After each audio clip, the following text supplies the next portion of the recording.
नमस्कार, राम राम। स्वागत है आप सभी का ऑनलाइन स्टडी प्लेटफॉर्म लक्ष्य रोजगार में। दोस्तों, जैसा कि आप सभी को पता है कि इस सीरीज में हम लोग पॉलिटी के बहुत ही महत्वपूर्ण प्रश्नों की श्रृंखला को हल कर रहे हैं और इसी क्रम में आज हम लोगों की दूसरी क्लास है, जिसमें आज हम लोग पॉलिटी के 60 बहुत ही महत्वपूर्ण प्रश्नों पर चर्चा करेंगे, जो आपके किसी भी कम्पिटिटिव एग्जाम के लिए, चाहे वो यूपीएससी हो, स्टेट पीसीएस हो, रेलवे हो, एसएससी हो या कोई भी अन्य एग्ज़ाम हो, सभी के लिए बहुत ही महत्वपूर्ण होने वाले हैं। तो आइए चलते हैं और शुरू करते हैं आज के पहले प्रश्न पर। क्या आप मुझे एक भी स्वतंत्र देश दिखा सकते हैं जहां पृथक मताधिकार हो? अंग्रेज जा चुके हैं परंतु वे शरारत छोड़ गए हैं। निम्नलिखित में से किसने उपरोक्त वाक्य को संविधान सभा में बहस में कहा था? ऑप्शन है सोमनाथ लाहिड़ी, जवाहरलाल नेहरू, सरदार वल्लभ भाई पटेल और एनजी रंगा। बताइए प्रश्न संख्या 1 का राइट आंसर क्या होगा? देखिए, ये जो कथन कहा गया था ये सरदार वल्लभ भाई पटेल के द्वारा कहा गया था। किसके द्वारा? सरदार वल्लभ भाई पटेल के द्वारा। तो जो राइट आंसर हो जाएगा वो हो जाएगा ऑप्शन नंबर सी। अगले प्रश्न पर चलते हैं। कह रहा है भारतीय संविधान में राज्य के नीति निर्देशक तत्वों को निम्न में से किस देश के संविधान से लिया गया?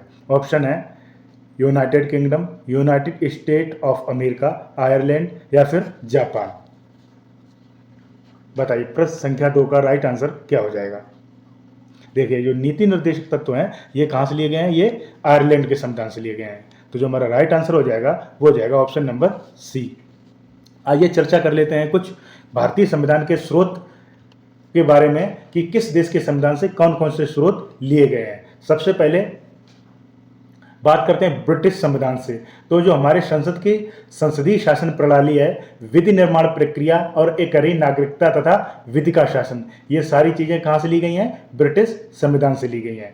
उसके बाद संयुक्त राज्य अमेरिका के संविधान से क्या लिया गया है, इस पर चर्चा करते हैं। तो जो मौलिक अधिकार, संविधान की सर्वोच्चता, स्वतंत्र न्यायपालिका, न्यायिक पुनरावलोकन तथा राष्ट्रपति पर महाभियोग व उपराष्ट्रपति, ये सारे जो चीज़ें हैं ये कहाँ से ली गई हैं? ये अमेरिका के संविधान से ली गई हैं। उसके बाद गणतंत्रात्मक ढांचा, स्वतंत्रता, समता और बंधुत्वता के आदर्श, ये कहाँ से लिए गए हैं? ये फ्रांस से लिए गए हैं। अब देखिए आयरलैंड के संविधान से क्या क्या लिया गया है। तो बात करते हैं राज्य के नीति निर्देशक तत्व, राष्ट्रपति के निर्वाचन में निर्वाचक मंडल की व्यवस्था, राज्यसभा में कला, साहित्य, विज्ञान आदि से संबंधित विशिष्ट व्यक्तियों के मनोनयन की जो प्रणाली है वो कहाँ से ली गई है? आयरलैंड के संविधान से। अच्छा, प्रस्तावना की भाषा, संवर्ती सूची, वाणिज्य समागम, संयुक्त बैठक, ये सारी चीज़ें ऑस्ट्रेलिया के संविधान से ली गई हैं। उसके बाद चर्चा करते हैं ऑस्ट्रेलिया के संविधान से क्या कनाडा के संविधान से क्या लिया गया है। तो जो संघात्मक व्यवस्था है, अवशिष्ट शक्तियाँ और सबल केंद्र प्रणाली, ये सारी चीज़ें कनाडा के संविधान से ली गई हैं। अच्छा, राष्ट्रपति द्वारा जो आपातकाल में मौलिक अधिकार दिए गए हैं, राष्ट्रपति को आपातकाल में जो मौलिक अधिकार हैं उससे संबंधित जो शक्तियां हैं वो जर्मनी के संविधान से ली गई हैं। और संविधान संशोधन की जो पद्धति है वो दक्षिण अफ्रीका के संविधान से ली गई है। चलते हैं अगले प्रश्न पर। प्रश्न संख्या 3 है, निम्नलिखित में से कौन सा एक युग्म सही सुमेलित नहीं है? बताइए। मौलिक अधिकार संयुक्त राज्य अमेरिका, राज्य के नीति निर्देशक तत्व आयरलैंड, केंद्र की अवशिष्ट शक्तियां ऑस्ट्रेलिया और ऑप्शन डी है आपातकालीन शक्तियां जर्मनी। बताइए कौन सा एक सही सुमेलित नहीं है? बताइए क्या होगा आंसर? देखिए, तो जो मौलिक अधिकार हैं अभी मैंने आपको बताया वो संयुक्त राज्य अमेरिका से लिए गए हैं, राज्य के नीति निर्देशक तत्व आयरलैंड से लिए गए हैं, लेकिन केंद्र की जो अवशिष्ट शक्तियां हैं ये ऑस्ट्रेलिया से ना लेकर कहाँ से ली गई हैं? ये कहाँ से ली गई हैं? कनाडा से ली गई हैं। कहाँ से ली गई हैं? कनाडा से ली गई हैं। और जो चौथा है आपातकालीन शक्तियां, ये कहाँ से ली गई हैं? ये जर्मनी से ली गई हैं। तो जो हमारा प्रश्न के हिसाब से जो हमारा राइट आंसर हो जाएगा वो हो जाएगा ऑप्शन नंबर सी। चलते हैं अगले प्रश्न पर।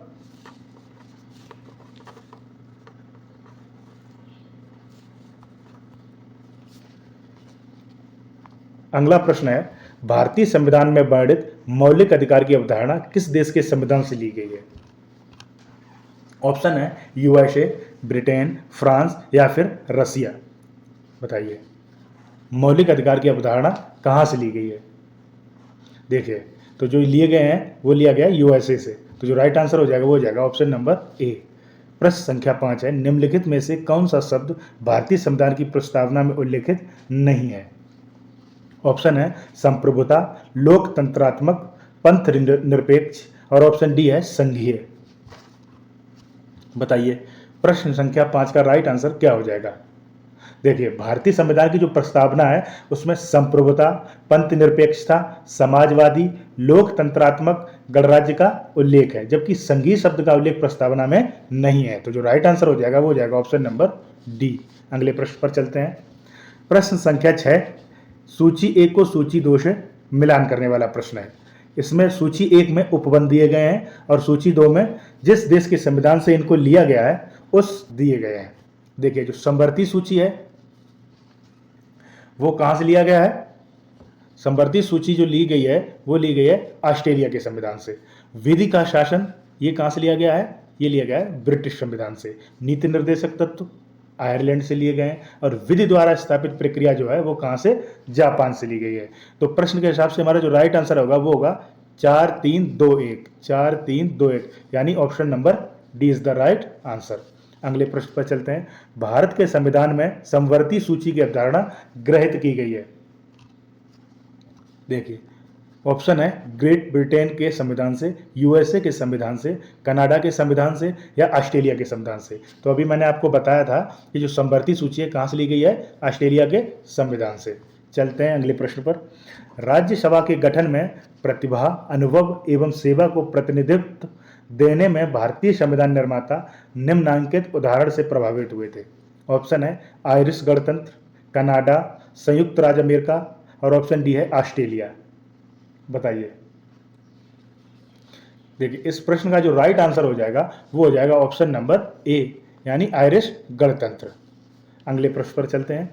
हम न्यायिक पुनरावलोकन की व्यवस्था देखते हैं। ऑप्शन है केवल भारत में, केवल यूके में, केवल यूएसए में और ऑप्शन डी है भारत और यूएसए दोनों में। बताइए प्रश्न संख्या 9 का राइट आंसर क्या हो जाएगा? न्यायिक पुनरावलोकन की व्यवस्था किस किस देश के संविधान में देखने को मिलती है?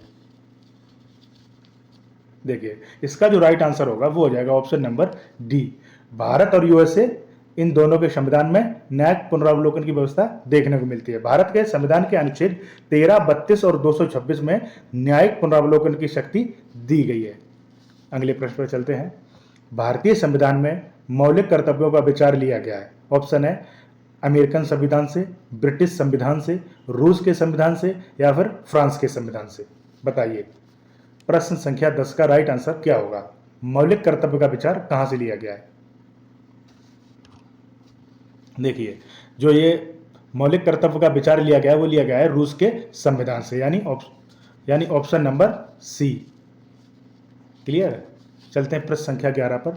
भारत के संविधान में उल्लिखित मौलिक कर्तव्यों को ग्रहण किया गया है। ऑप्शन है संयुक्त राज्य अमेरिका के संविधान से, विघटित सोवियत संघ के संविधान से, कनाडा के संविधान से या स्विट्जरलैंड के संविधान से। बताइए। तो अभी मैंने आपको बताया था कहाँ से लिया गया है? रूस के संविधान से। जो हमारा राइट आंसर हो जाएगा ऑप्शन नंबर बी। अगले प्रश्न पर चलते हैं। भारतीय संविधान के अनुच्छेद 14 में प्रयुक्त वाक्यांश कानून के समक्ष समानता किस संविधान से लिया गया है? ऑप्शन है ब्रिटेन, संयुक्त राज्य अमेरिका, फ्रांस और ऑप्शन डी है कनाडा।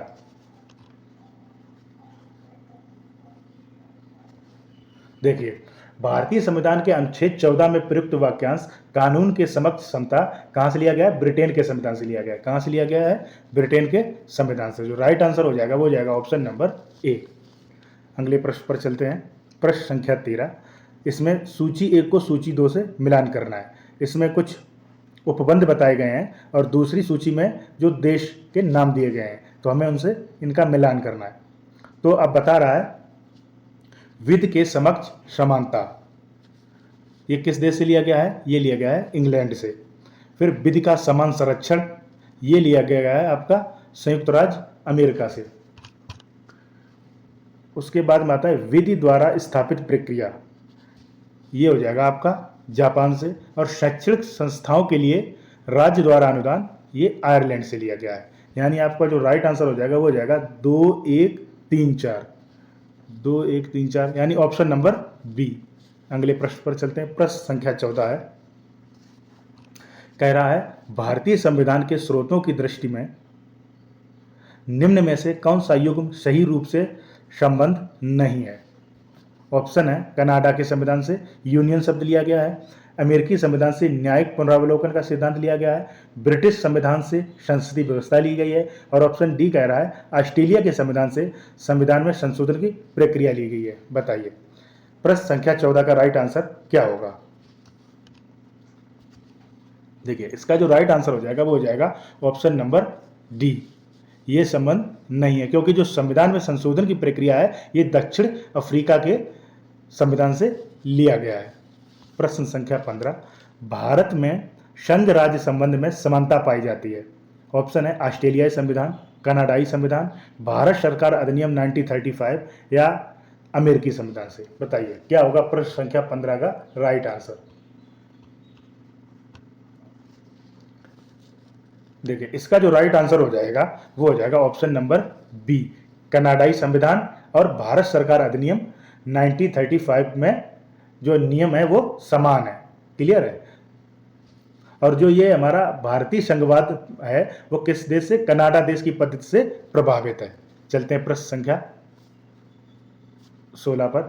निम्नलिखित उद्देश्यों में से कौन सा एक भारत के संविधान की प्रस्तावना में वर्णित नहीं है? बताइए।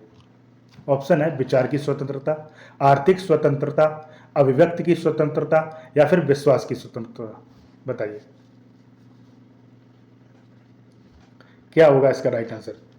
देखिए ये जो स्वतंत्रताएं हैं ये कितने प्रकार की है? 5 प्रकार की हैं। कौन कौन सी? विचार की, अभिव्यक्ति की, धर्म की, विश्वास की एवं उपासना की। क्लियर है? तो जो हमारा राइट आंसर हो जाएगा वो हो जाएगा ऑप्शन नंबर बी, आर्थिक स्वतंत्रता। इसका विवरण प्रस्तावना में नहीं है। अगले प्रश्न पर चलते हैं। भारतीय संविधान की प्रस्तावना में इसके सभी नागरिकों को कौन सा न्याय प्रदान करने की व्यवस्था की गई है? देखिए हमारे संविधान में जो 3 तरह के न्याय का वर्णन है। कौन प्रकार के न्याय कौन कौन से हैं? सामाजिक, आर्थिक और राजनीतिक। कौन कौन से? सामाजिक, आर्थिक और राजनीतिक। तो जो राइट आंसर हो जाएगा वो हो जाएगा ऑप्शन नंबर डी। अगले प्रश्न पर चलते हैं। भारतीय संविधान की उद्देशिका में कितने प्रकार के न्याय की व्यवस्था की गई है? तो अभी मैंने आपको बताया कितने प्रकार के न्याय, कितने प्रकार के? 3 प्रकार के। तो जो राइट आंसर हो जाएगा वो हो जाएगा ऑप्शन नंबर बी। अगला प्रश्न है, निम्नलिखित मामलों में से किसमें भारत के सर्वोच्च न्यायालय ने प्रस्तावना को भारतीय संविधान का भाग नहीं बताया है? ऑप्शन है Keshavananda Bharati case, बेरुवारी case, Sajjan Singh case या फिर गोलकनाथ केस। बताइए। देखिए जो बेरुवारी केस है, बेरुवारी केस में भारत के सर्वोच्च न्यायालय ने प्रस्तावना को भारतीय संविधान का भाग नहीं बताया है। क्लियर है? तो जो राइट आंसर हो जाएगा वो जाएगा ऑप्शन नंबर बी। अगले प्रश्न पर चलते हैं। किस वाद के फैसले में सर्वोच्च न्यायालय ने सर्वप्रथम घोषित किया कि उद्देशिका संविधान का हिस्सा नहीं है? ऑप्शन है बेरुवारी, सज्जन सिंह, गोलकनाथ या फिर केशवानंद भारती। बताइए। D, Kesavananda Bharati case.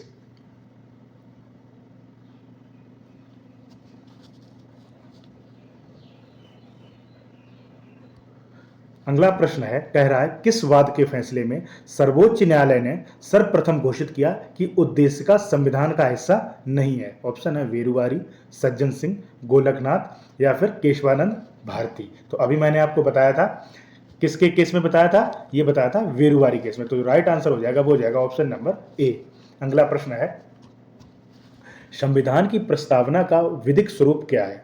Option है यह लागू किया जा सकता है, ऑप्शन बी है यह लागू नहीं किया जा सकता है, ऑप्शन सी है विशेष परिस्थितियों में लागू किया जा सकता है और ऑप्शन डी है उपरोक्त में से कोई नहीं। बताइए क्या होगा प्रश्न का आंसर? देखिए संविधान की जो प्रस्तावना का विधिक स्वरूप है वह लागू नहीं किया जा सकता है, वह लागू नहीं किया जा सकता है, याद रखना। तो जो हमारा राइट आंसर हो जाएगा वो हो जाएगा ऑप्शन नंबर बी। अगले प्रश्न पर चलते हैं। देखिए कथन और कारण वाला है। अगला प्रश्न कथन और कारण से संबंधित है। कथन बता रहा है भारत का संविधान सबसे अधिक लंबा हो गया है। बिल्कुल सही बात है, भारत का जो संविधान है वो सबसे अधिक लंबा है। दूसरा कारण बता रहा है मौलिक अधिकारों का अध्याय अमेरिकन संविधान के मॉडल से लिया गया है। देखिए कथन जो कारण है वो भी सही है, लेकिन यह इसकी व्याख्या नहीं कर रहा है। तो जो हमारा राइट आंसर हो जाएगा वो हो जाएगा ऑप्शन नंबर बी। ए तथा आर दोनों सही हैं, परंतु आर ए की सही व्याख्या नहीं है। अगले प्रश्न पर चलते हैं। निम्नलिखित में से किस एक का भारतीय संविधान की प्रस्तावना में उल्लेख नहीं है? ऑप्शन है संप्रभु, समाजवादी, गणतंत्र, संघात्मक। बताइए। देखिए इसका जो राइट आंसर होगा वो हो जाएगा ऑप्शन नंबर डी, संघात्मक। क्लियर है, इसका संविधान की प्रस्तावना में उल्लेख नहीं है। अगले प्रश्न पर चलते हैं। किस वर्ष से भारत के संविधान की प्रस्तावना में दो शब्द समाजवादी एवं पंथ निरपेक्ष जोड़े गए? ऑप्शन है 1976 में, 1977 में, 1978 में या फिर 1979 में। बताइए। ये जो समाजवादी और पंथ निरपेक्ष शब्द हैं ये कब जोड़े गए थे? देखिए इसका जो राइट आंसर हो जाएगा वो हो जाएगा ऑप्शन नंबर ए। जो 42वां संविधान संशोधन अधिनियम आया था 1976 में, क्लियर है, उसमें भारतीय संविधान की जो प्रस्तावना थी उसमें समाजवादी, पंथ निरपेक्षता और अखंडता शब्द जोड़े गए थे। अच्छा, संविधान की प्रस्तावना है उसको क्या कहा जाता है? भारतीय संविधान की आत्मा कहा जाता है। प्रस्तावना को क्या कहा जाता है? भारतीय संविधान की आत्मा कहा जाता है। अगला प्रश्न है, भारतीय संविधान के 42वें संशोधन द्वारा प्रस्तावना में जोड़ा गया है, क्या क्या जोड़ा गया है? बताइए। तो अभी मैंने आपको बताया है क्या क्या जोड़ा गया है। समाजवादी और धर्मनिरपेक्ष जोड़ा गया है। अगले प्रश्न पर चलते हैं। ये दो शब्द धर्मनिरपेक्ष एवं समाजवादी प्रस्तावना में जोड़े गए, ये कौन सा संविधान संशोधन था? तो आप सभी को पता है ये कौन सा संविधान संशोधन था? 42वां संविधान संशोधन था। क्लियर है। चलते हैं अगले प्रश्न पर। 26 नवंबर 1949 को अंगीकृत भारतीय संविधान की प्रस्तावना में शब्द सम्मिलित नहीं थे। और पहला है समाजवादी, दूसरा अखंडता, तीसरा पंथ निरपेक्ष और चौथा है गणराज्य। बताइए। जो 26 नवंबर 1949 को जब संविधान को स्वीकार किया गया था तो प्रस्तावना में कौन कौन से जो शब्द हैं वो सम्मिलित नहीं थे? देखिए जो राइट आंसर हो जाएगा वो हो जाएगा ऑप्शन नंबर ए, समाजवादी, अखंडता और पंथ निरपेक्ष। ये तीनों ही शब्द इसमें सम्मिलित नहीं थे। इनको 42 जो संविधान संशोधन आया था उसके तहत इनको जोड़ा गया था। अगला प्रश्न है, भारत के संविधान में संबंधित निम्नलिखित कथनों पर विचार कीजिए। देखिए जो स्टेटमेंट दिया गया है, ये चारों स्टेटमेंट दिए गए हैं, इनमें से हमें ये पता करना है कौन सा स्टेटमेंट सही है। जो पहला स्टेटमेंट है कह रहा है संपूर्ण शक्ति का मूलभूत स्रोत जनता है। दूसरा स्टेटमेंट है भारतीय संघ राज्यों की कृति है। तीसरा स्टेटमेंट है लोग संविधान के अंतर्गत सामाजिक, आर्थिक तथा राजनीतिक न्याय का उपभोग कर सकते हैं। और जो चौथा स्टेटमेंट है कह रहा है संविधान सब लोगों को प्रतिष्ठा तथा अवसर की समता के लिए आश्वस्त करता है। बताइए कौन कौन से स्टेटमेंट है वो सही है? बताइए क्या होगा राइट आंसर? देखिए इसका जो राइट आंसर हो जाएगा वो हो जाएगा ऑप्शन नंबर सी। हमारे संविधान में जनता को क्या बताया गया है? सर्वोपरि बताया गया। भारतीय संघ राज्यों की कृति है, यह गलत हो जाएगा। लोग संविधान के अंतर्गत सामाजिक, आर्थिक तथा राजनीतिक न्याय का उपभोग करते हैं, बिल्कुल सही है। 3 तरह के न्याय बताए गए हैं, सामाजिक, आर्थिक और राजनीतिक। उसके बाद में चौथा है संविधान सब लोगों को प्रतिष्ठा तथा अवसर की समता के लिए आश्वस्त करता है, तो बिल्कुल सही बात है। 2 प्रकार की समानताएं दी गई हैं, प्रतिष्ठा तथा अवसर की समानता। तो जो हमारा राइट आंसर हो जाएगा वो हो जाएगा ऑप्शन नंबर सी। भारत के संविधान की प्रस्तावना में कितने प्रकार के न्याय, स्वतंत्रता, समानता एवं भ्रातृत्व का उसी क्रम में उल्लेख किया गया है जिस प्रकार ये नीचे उनके ऑप्शंस दिए गए हैं? बताइए कितने प्रकार के न्याय हैं? सबसे पहले आप ये बताइए। देखिए न्याय कितने प्रकार के हैं? 3 प्रकार के। कितने प्रकार के न्याय हैं? 3 प्रकार के। कौन कौन से? सामाजिक, आर्थिक और राजनीतिक। उसके बाद है स्वतंत्रता। तो स्वतंत्रता कितने प्रकार की है? 5 प्रकार की। कौन 5 प्रकार की जो वर्णित हैं कौन कौन सी हैं? विचार, अभिव्यक्ति, धर्म, विश्वास एवं उपासना। ये 5 जो स्वतंत्रताएं हैं ये हमारे जो संविधान में वर्णित हैं। उसके बाद आता है समानता। देखिए तो 2 प्रकार की समानता का वर्णन है, प्रतिष्ठा व अवसर की। और जो भ्रातृत्व है 1 प्रकार का तथा 1 भ्रातृत्व के बारे में कहा गया है। तो जो राइट आंसर हो जाएगा वो हो जाएगा ऑप्शन नंबर ए, अगले प्रश्न पर चलते हैं। भारत के संविधान की उद्देशिका में कितने प्रकार के न्याय की व्यवस्था की गई है? बताइए। अभी मैंने आप लोगों को बताया कितने प्रकार के न्याय हैं? 3 प्रकार के। कितने प्रकार के न्याय हैं? 3 प्रकार के न्याय हैं। कौन कौन से? सामाजिक, आर्थिक और राजनीतिक। अगले प्रश्न पर चलते हैं। भारतीय संविधान की प्रस्तावना में प्रयुक्त न्याय शब्द अभिव्यक्त करता है, मतलब जो संविधान की प्रस्तावना में जो न्याय शब्द दिया गया है वह क्या दर्शाता है? ऑप्शन है पद तथा अवसर की समानता को, आर्थिक तथा राजनीतिक न्याय को, राजनीतिक तथा सामाजिक न्याय को और सामाजिक, आर्थिक तथा राजनीतिक न्याय को। बताइए क्या हो जाएगा इसका राइट आंसर? देखिए, जो भारतीय संविधान की प्रस्तावना में न्याय शब्द उल्लेखित है वह किसको अभिव्यक्त करता है, किसको दर्शाता है? वह दर्शाता है सामाजिक, आर्थिक तथा राजनीतिक न्याय को। तो जो राइट आंसर हो जाएगा वो हो जाएगा ऑप्शन नंबर डी। अगले प्रश्न पर चलते हैं। निम्नलिखित में से कौन भारतीय संविधान की प्रस्तावना में उल्लेखित नहीं है? तो बताइए। ऑप्शन है सामाजिक, राजनीतिक, आर्थिक और धार्मिक।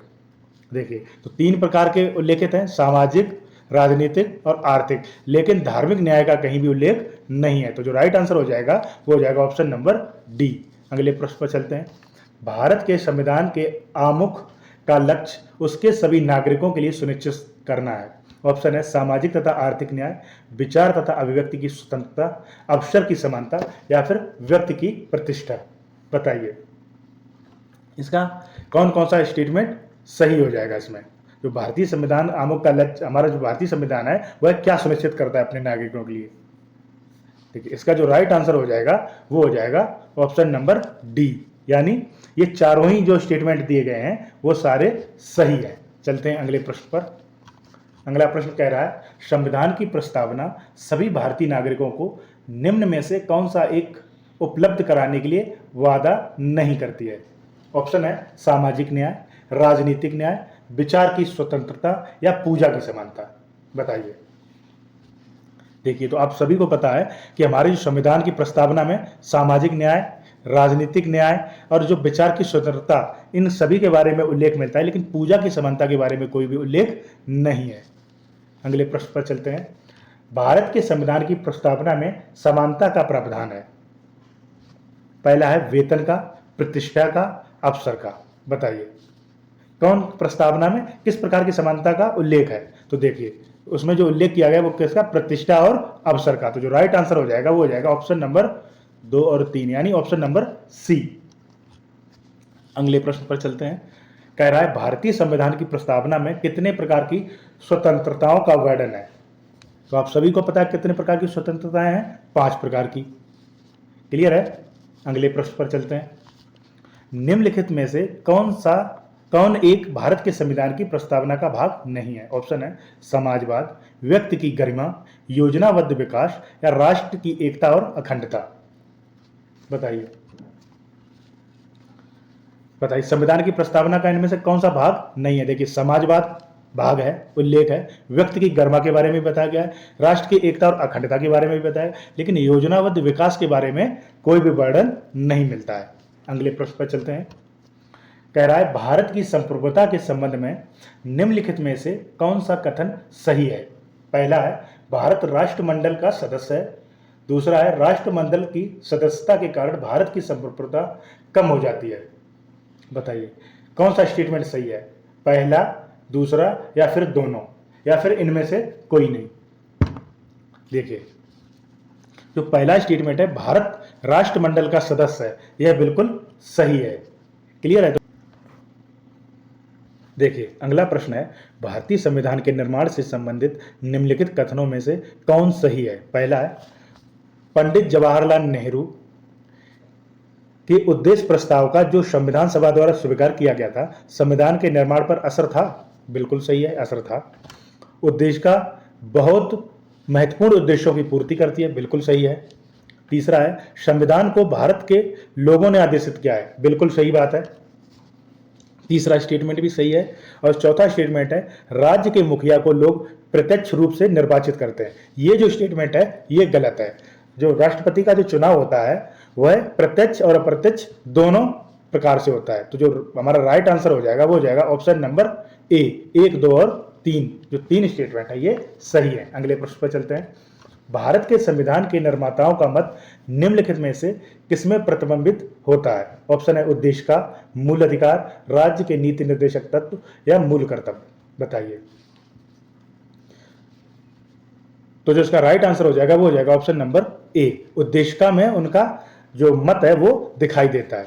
अगला प्रश्न है, निम्नलिखित में से कौन एक भारतीय संविधान के उद्देश्यों को प्रतिबिंबित करता है? देखिए, तो अभी मैंने आपको बताया उद्देशिका या फिर संविधान की प्रस्तावना जो है वो है इसे दर्शाती है। अगले प्रश्न पर चलते हैं।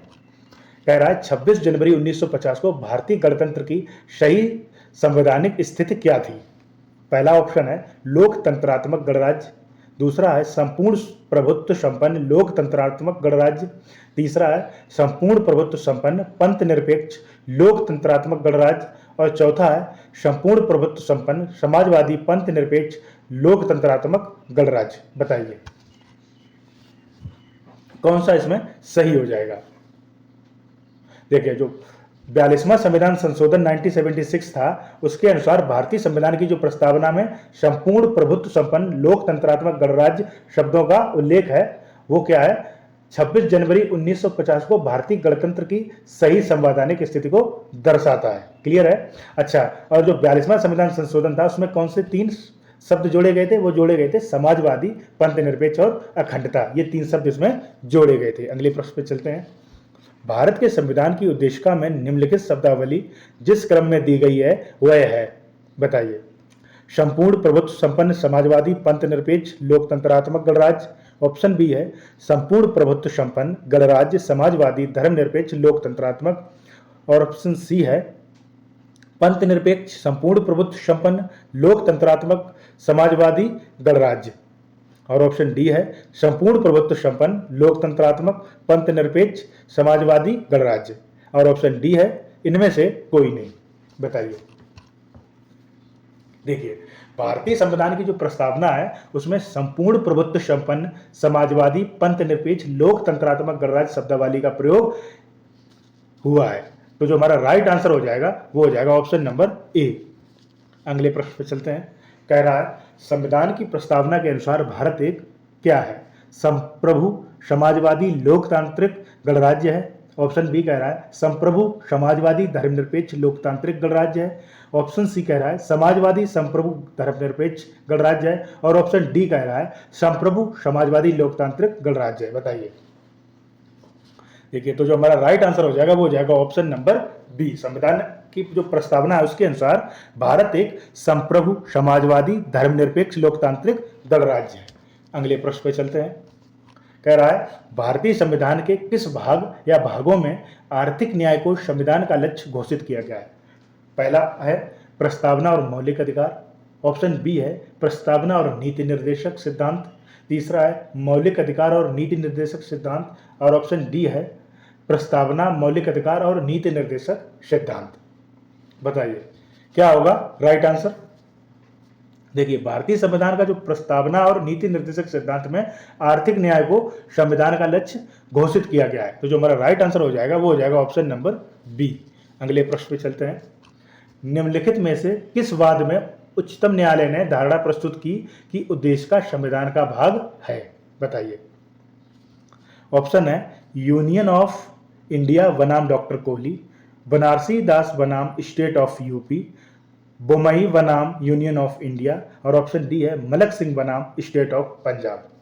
बताइए क्या होगा राइट आंसर? देखिए, उच्चतम न्यायालय ने यूनियन ऑफ इंडिया में उच्चतम न्यायालय ने यह माना था कि उद्देश्य का संविधान का ही भाग है। क्लियर है? अगले प्रश्न पे चलते हैं। सर्वोच्च न्यायालय के कौन से निर्णय में यह तय हुआ कि प्रस्तावना संविधान का अंग है? बताइए। तो ये तय हुआ था केशवानंद भारती बनाम स्टेट ऑफ केरल जो केस था उसमें इसको माना गया था। अगला प्रश्न है संविधान भारत के संविधान में उद्देशिका का विचार लिया गया है। ऑप्शन है इटली के संविधान से, कनाडा के संविधान से, फ्रांस के संविधान से या यूएसए के संविधान से। बताइए हमारा जो संविधान है उसमें उद्देशिका है उसका विचार कहां से लिया गया है? देखिए जो हमारा राइट आंसर हो जाएगा वो हो जाएगा ऑप्शन नंबर डी। इसका जो उद्देश्य का विचार यूएसए के संविधान से लिया गया है। अगले प्रश्न पे चलते हैं। भारतीय संविधान का कौन सा भाग संविधान की आत्मा कहलाता है? मूल अधिकार, राज्य के नीति निर्देशक तत्व, उद्देश्य का, या फिर संवैधानिक उपचारों का अधिकार? बताइए संविधान की आत्मा किसको कहा गया है?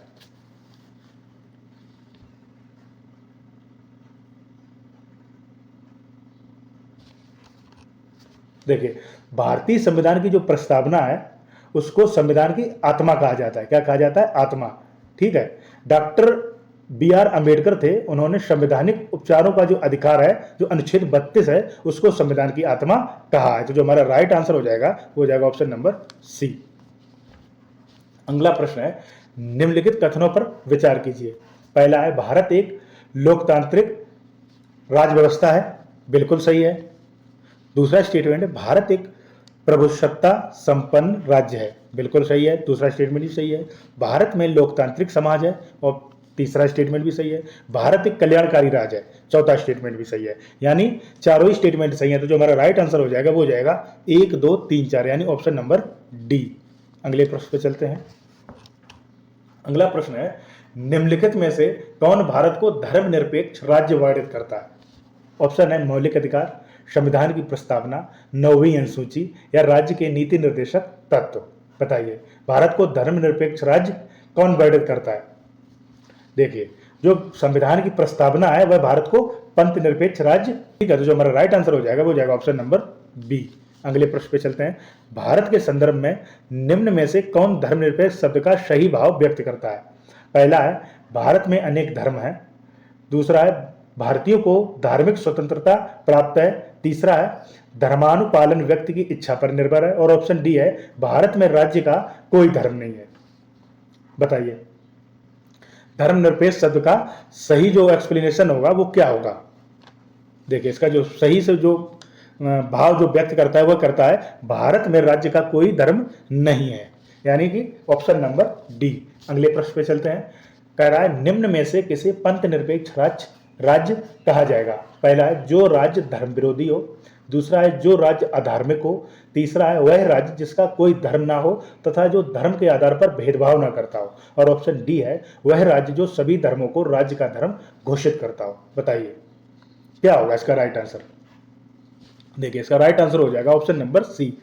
पंथ निरपेक्ष का राज्य वह कहलाएगा वह राज्य जिसका कोई धर्म ना हो तथा जो धर्म के आधार पर कोई भेदभाव ना करता हो। अगले प्रश्न पे चलते हैं। भारतीय संविधान की प्रस्तावना में जिन आदर्शों एवं उद्देश्यों की रूपरेखा दी गई है उनकी आगे व्याख्या की गई है। बताइए भारतीय संविधान के जो प्रस्तावना है उसमें आदर्श एवं उद्देश्यों की जो रूपरेखा है उनकी व्याख्या कहाँ की गई है? पहला है मूल अधिकारों के अध्याय में, राज्य के नीति निर्देशक सिद्धांतों के अध्याय में। ऑप्शन सी है मूल अधिकारों, राज्य के नीति निर्देशक सिद्धांतों एवं मौलिक कर्तव्यों के अध्यायों में। और ऑप्शन डी है संविधान के पाठ में कहीं नहीं। बताइए क्या होगा इसका राइट आंसर? देखिए भारतीय संविधान की प्रस्तावना में जिन आदर्शों एवं उद्देश्यों की रूपरेखा दी गई है उनकी आगे मूल अधिकारों, राज्य के नीति निर्देशक सिद्धांतों एवं मौलिक कर्तव्यों के अध्यायों में व्याख्या की गई है। तो जो हमारा राइट आंसर हो जाएगा वो हो जाएगा ऑप्शन नंबर सी। अगले प्रश्न पे चलते हैं। कह रहा है निम्नलिखित में से कौन सा एक भारतीय संविधान का दर्शन नहीं है? ऑप्शन है कल्याणकारी राज्य, समाजवादी राज्य, राजनीतिक समानता, या साम्यवादी राज्य। बताइए भारतीय संविधान का दर्शन इनमें से कौन सा नहीं है? देखिए जो इसका राइट आंसर हो जाएगा वो हो जाएगा ऑप्शन नंबर डी। साम्यवादी राज्य भारतीय संविधान का दर्शन नहीं है। संविधान की प्रस्तावना और राज्य के नीति निर्देशक तत्व से कल्याणकारी राज्य की अवधारणा स्पष्ट होती है, जबकि समाजवादी राज्य और राजनीतिक समानता का उल्लेख प्रस्तावना में किया गया है। अगले प्रश्न पे चलते हैं। भारत के सर्वोच्च न्यायालय ने संविधान के आधारभूत ढांचे के सिद्धांत को स्पष्ट किया है। पहला है गोलकनाथवाद 1967 में। दूसरा है केशवानंद भारतीवाद 1973 में। तीसरा है शंकरी प्रसादवाद 1951 में। और चौथा है शंकर सिंहवाद 1965 में। बताइए किस वाद में सर्वोच्च न्यायालय ने संविधान के आधारभूत ढांचे के सिद्धांत को स्पष्ट किया था? देखिए जो हमारा राइट आंसर हो जाएगा वो जाएगा option number B, Kesavananda Bharati वाद में। अगले प्रश्न पे चलते हैं। निम्नलिखित में से किस वाद में भारतीय संविधान के मूलभूत ढांचे की अवधारणा प्रतिपादित की गई है? ऑप्शन है इंदिरा शाहिनी वाद, शंकरी प्रसाद वाद, रुदल शाह का वाद, या उपरोक्त में से कोई नहीं। तो आप सभी को अभी मैंने प्रीवियस क्वेश्चन में ही बताया था, किसमें किया गया था? केशवानंद भारती वाले केस में किया गया था। केशवानंद जो भारती वाद था 1973, उसमें बताया गया था। जो हमारा राइट आंसर हो जाएगा वो हो जाएगा ऑप्शन नंबर डी, उपरोक्त में से कोई नहीं। अगले प्रश्न पे चलते हैं। निम्नलिखित में से कौन सी शब्दावली भारत के संविधान में उल्लेखित नहीं है? पहला है भारत वार्षिक वित्तीय विवरण, विनियोग विधेयक, बजट, भारत की संचित निधि। बताइए कौन सी शब्दावली है जो भारत के संविधान में उल्लेखित नहीं है? देखिए इसका जो राइट आंसर हो जाएगा वो हो जाएगा ऑप्शन नंबर सी, बजट। इसका भारतीय संविधान में बजट शब्द का कहीं भी उल्लेख नहीं है। क्लियर है? बस आज के लिए इतना ही दोस्तों। अगर क्लास अच्छी लगी हो तो चैनल को सब्सक्राइब और वीडियो को लाइक और शेयर करना ना भूलें। धन्यवाद।